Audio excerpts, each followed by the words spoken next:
வணக்கம் நண்பா. TNSTC latest செய்திகள். அரசு போக்குவரத்து கழக ஓய்வூதியர்களுக்கு அகவிலைப்படி உயர்வு. செப்டம்பர் 7 வெளியான தகவல். அரசு போக்குவரத்து கழக ஓய்வூதியர்களுக்கு அகவிலைப்படி உயர்த்தப்பட்டுள்ளது.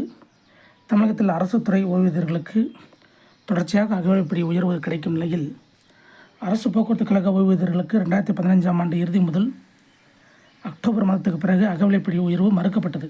இதை எதிர்த்து பல்வேறு கட்ட போராட்டங்கள், நீதிமன்ற வழக்குகளை தொடர்ந்து அகவிலைப்படி உயர்வு படிப்படியாக வழங்கப்பட்டு வருகிறது. அந்த வகையில் கடந்த மாத ஓய்வூதியத்தில் அகவிலைப்படி உயர்த்தப்பட்டுள்ளது. கடந்த 2016ஆம் ஆண்டு செப்டம்பர் 1ஆம் தேதிக்கு முன்னதாக ஓய்வு பெற்றவர்களுக்கு 18%, அதன் முன்னர் ஓய்வு பெற்றவர்களுக்கு 9% உயர்த்தப்பட்டுள்ளது.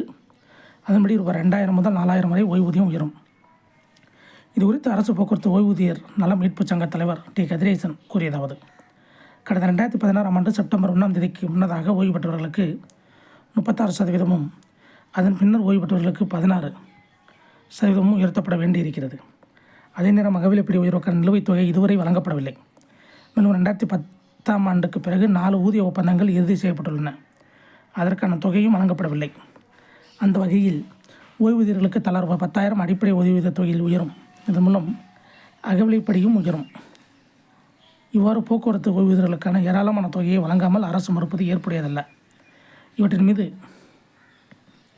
விரைந்து நல்ல முடிவு எடுக்கப்பட வேண்டும் என்பது அவர் தெரிவித்தார். இதை போன்ற போக்குவரத்து துறை அப்டேட்டுகளை தெரிந்து கொள்ள நம்ம சேனலை சப்ஸ்கிரைப் பண்ணுங்கள், ஷேர் பண்ணுங்கள், லைக் பண்ணுங்கள். நன்றி, வணக்கம்.